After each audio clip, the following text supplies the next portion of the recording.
Xitoy hukumatı tarafidan 15 yillik qamoq jazosi berilganligi ilgari surilgan Uyg'ur yozuvchi va obzorchi Yalqin Ro'zining qo'yib berilishi uchun o'zgarish to'g'risida imzo qo'yish faoliyati qanot yaydirildi.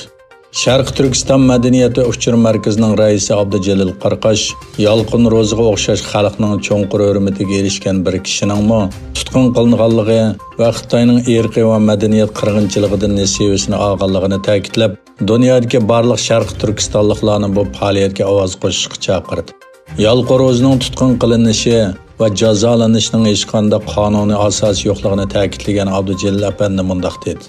Xitoyning Sharq Turkistondagi jazo lagerlari va turmalarda qamalgan millionlagan Uyg'ur ichida oldingi qatorda turadigan akademiklar, san'atchilar va ziyolilar bor. Yalqin Ro'zi bu ziyolilarning biri. Yalqin Ro'zi Uyg'urlar orasida dongli adabiy tanqidchi, ma'rifchi va nashriyatchi bo'lib tanilgan bo'lib, butun hayotini Uyg'urlarning ilmiy tadqiqotiga bag'ishlagan. U nurg'un kitoblarni nashr qildirgan. Nurg'un adabiy tanqid, ijtimoiy obzor, tarixiy tadqiqot maqolalarini yozgan va Sharq Turkistonning har qaysi viloyat, shahar, nahiyalarida nurg'un qitim nutq so'zlagan.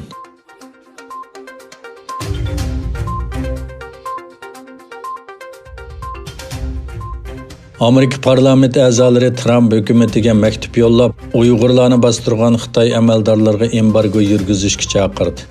Amerika Davlat Majlisi Xitoy ishlari komitetining bildirishicha, Cumhuriyetçi Kengash Palata a'zosi Marco Rubio boshchiligida 75 dan ortiq Amerika Avam Palata a'zosi Tashqi ishlar ministri Pompeo va Moliya ministri Mnuchinga bir ochiq xat yozib, Amerika hukumatidan Xitoy hukumatining Uyg'urlarga ziyonkashlik qilishiga qarata embargo yurgizishiga hamda Xitoy hukumatining qilmishining irqiy qirg'inchilik yoki emasligini bekitishga chaqirdi.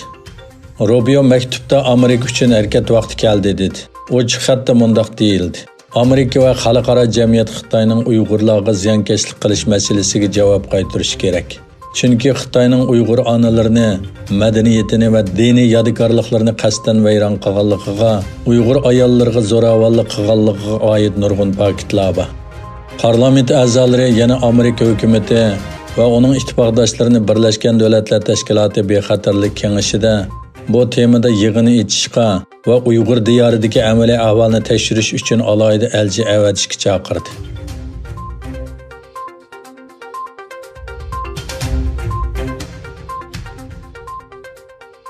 Turkiya shaxsiy uchur qo'g'dash komiteti Xitoyning TikTok nomli ijtimoiy aloqa detali haqida sonliq ma'lumot bexatarligi to'g'risida rasmiy uchur tekshirishni boshladi.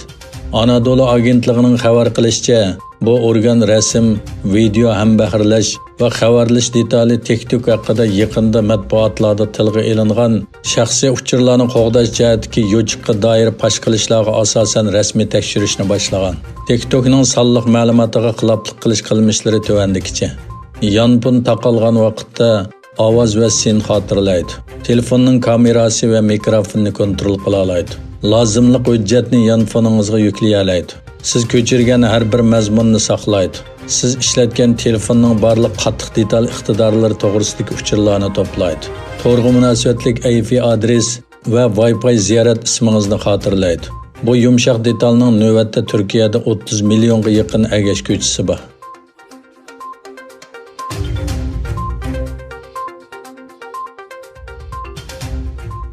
Amerika Tashqi ishlar ministri Mike Pompeo Xitoyning iyilik huquq majrosi yuz bergan Janubiy Xitoy dengizidagi harbiy manevrga inkos qaytardi. Yana bir tarafdan Filippin Xitoyni ogohlantirib, agar Janubiy dengizdagi harbiy manevr jarayonida Filippinning dengiz tavalligiga xiloflik qilsa, eng qattiq inkos qaytaramiz deb ogohlantirdi. Pompeo Twitter hisobidagi bayonotida Xitoyning Janubiy dengizdagi harbiy manevrini intayin ig'vogarchilik deb qaradi. Bunundan burun Vyetnam 1-iyundan 5-iyungacha bo'lgan oralıqda Xitoyning harbiy manevrining Parasil taqim orollaridagi eglik huquqiga daxl tarz qilganligini, bu rayonning tinchligi, muqimligi va hamkorligini qo'g'dashning qiyinligini e'lon qilgan edi.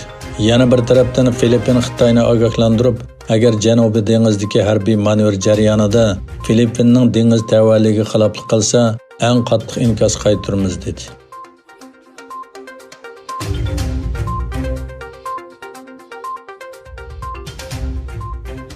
Hindiston bosh ministri Narendra Modi Tünügün ikki davlat o'rtasidagi chegara to'qinishi sababidan necha hafta davomlashgan jiddiylikdan keyin Xitoy chegarasi shimolidagi Himolaya tog'ining Ladakh rayonini tuyuqsiz ziyorat qildi.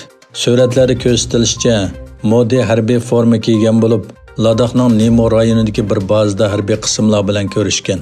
Bosh ministriga bosh shtab boshlig'i general Pepin Rawat va quruqliq armiyasi qo'mondoni general Manuch Mukin Naravan qatorliqlar hamroh bo'lgan. Oldin qayda chegirda boshlangan va 15-iyun 20 Hindiston askarining o'lishini keltirib chiqargan Hindiston bilan Xitoy o'rtasida to'qinish yuz bergandan keyin jiddiylik kuchaydi.